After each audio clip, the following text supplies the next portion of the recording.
سید پہ ذرا زور دیا ہے، دکھائی نہیں دے رہا لیکن محسوس ہو سکتا ہے کہ سید پہ خوشنود علی خان صاحب نے خاص توجہ دی ہے، زور دیا ہے۔ Secretary general APNS Karachi. قبل ازیں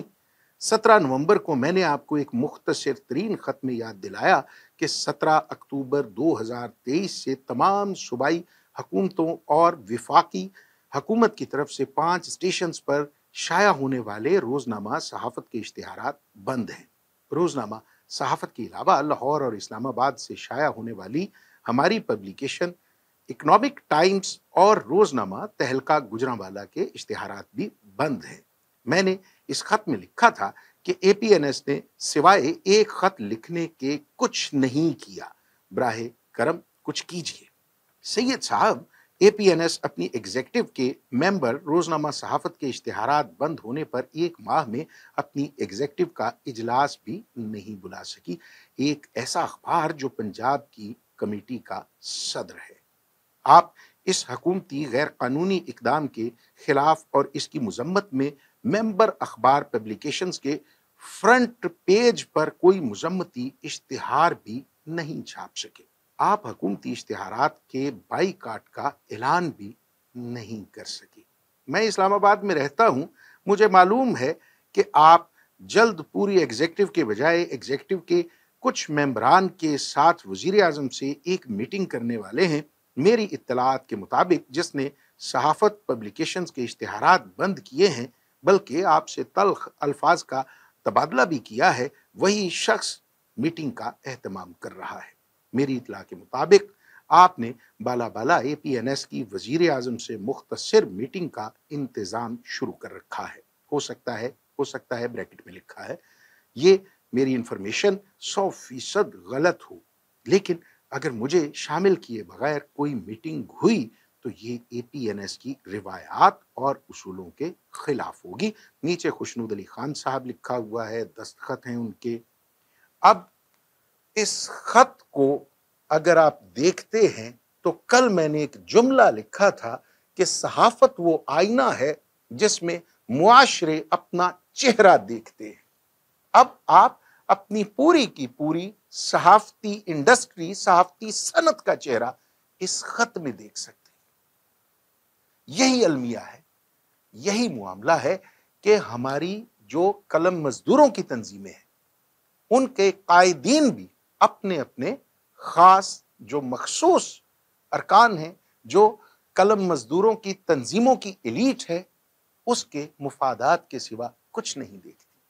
اسی طرح سے اخبارات کی ترجمانی کرنے والی تنظیمیں بھی فرقوں میں بٹی ہوئی ہیں۔ یہ بھی فرقے ہیں جو اپنے سوا کسی بھی دوسرے کو حق پہ نہیں سمجھتے، اور یہ حق وسائل پہ قابض ہونا ہے۔ یہ تنظیمیں، ان تنظیموں کی ایلیٹ سمجھتی ہے کہ اشتہارات سمیت ہر وسائل، تمام تر سرکار سے ملنے والی مراعات یا کہیں سے بھی کچھ بھی ملتا ہے تو وہ محض چند لوگوں تک محدود رہے جو ان کی میوزیکل چیئر کے کھیل میں ان کے حصے دار ہیں، اور باقی جو ہیں ان کے حالات کو بہت سال پہلے شکیب جلالی نے دیکھ لیا تھا۔ سو تبھی انہوں نے یہ شعر کہا تھا کہ آ کے پتھر تو میرے صحن میں دو چار گرے، آ کے پتھر تو میرے صحن میں دو چار گرے، جتنے اس پیڑ کے پھل تھے پسے دیوار گرے۔ تو جناب یہ جو پھل چننے والا معاملہ ہے، یہ جو سارے کے سارے سمراٹ سمیٹنے والا معاملہ ہے، تو یہ وہ ایلیٹ سمیٹ کر لے جاتی ہے جس کا قد اسی لیے بڑا ہے کہ وہ ان مزدوروں، ان عام ممبرز کے کندھوں پہ کھڑے ہو کے خود نمایاں ہوتی ہے، لیکن انہیں ان کی مشکلات کا احساس نہیں ہے، ان کے مسائل کا احساس نہیں ہے، جو ان کے نیچے، ان کے قدموں کے نیچے یہ سوچ کر، یہ سمجھ کر مشکلات برداشت کرتے ہیں کہ یہ لوگ ہمارے لیے بلند ہو کر، اوپر ہو کر، جس طرح پرانے زمانے میں آج سے 300 سال پہلے، 400 سال پہلے مینار بنانے کا مقصد یہ تھا کہ پوری آبادی تک اذان کی آواز پہنچ سکے۔ سو جو نیچے کھڑے ہیں اور وہ توقع کرتے ہیں کہ جو ان کے کندھوں پہ کھڑے ہو کے اوپر موجود ہیں، جو ہیڈز ہیں، جو سر ہیں، جو چہرہ ہیں، وہ اگر بات کریں، آواز اٹھائیں، آواز پہنچائیں تو ان کے حقوق بھی اس آواز میں شامل ہوں۔ لیکن اگر سمراٹ چند لوگوں تک، چند ارکان تک، چند ممبرز تک محدود کرنے کی سوچ ہوگی تو اس کا نقصان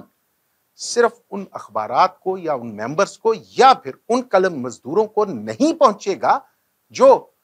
اس وقت مشکل میں ہے۔ آپ کی یہ سوچ پوری کی پوری انڈسٹری کو برباد کر دے گی۔ برباد تو خیر ہو چکی،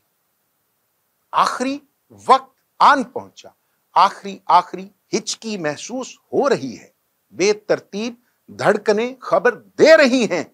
کہ وقت آخر ہے۔ سو خیال کیجئے، سوچئے، خاص طور پہ قلم مزدوروں سے گزارش کروں گا کہ روزنامہ صحافت ہو، روزنامہ جنگ ہو، آن ریکارڈ ہو یا پنجابی اخبارات ہو، کوئی بھی اخبار ہو، قلم مزدوروں کا رزق انہی اخبارات سے وابستہ ہے۔ یہ اخبار رہیں گے تو رزق کا عنوان رہے گا، جواز رہے گا، وجود رہے گا، حوالہ رہے گا، وسیلہ رہے گا۔ اگر اخبارات نہیں رہیں گے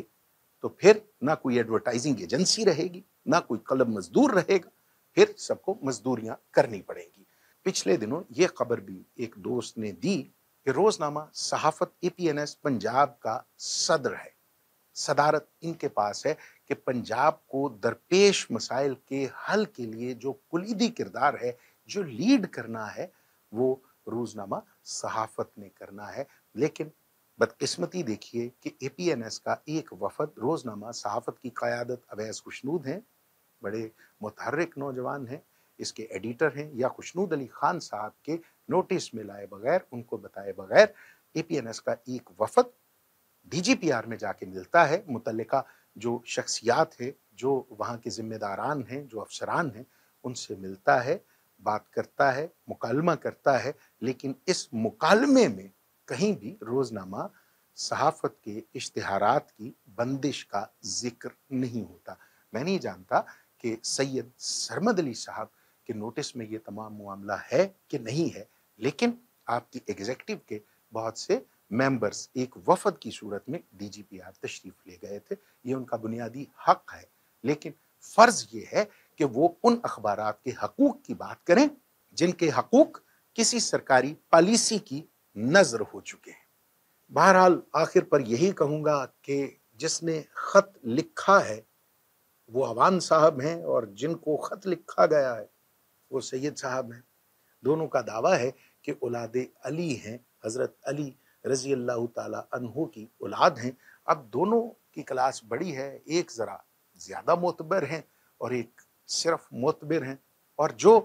کمین جو ہمارے جیسے قلم مزدور ہیں، جن پہ واجب ہے، جن کو سکھا دیا گیا ہے کہ آپ نے دونوں کا احترام کرنا ہے، جن کے ایمان کا، جن کے یقین کا حصہ ہے کہ آپ نے سید اور عوان کی عزت کرنی ہے، احترام کرنا ہے، ان کے آپ کے بڑوں پر بڑے احسانات ہیں۔ سو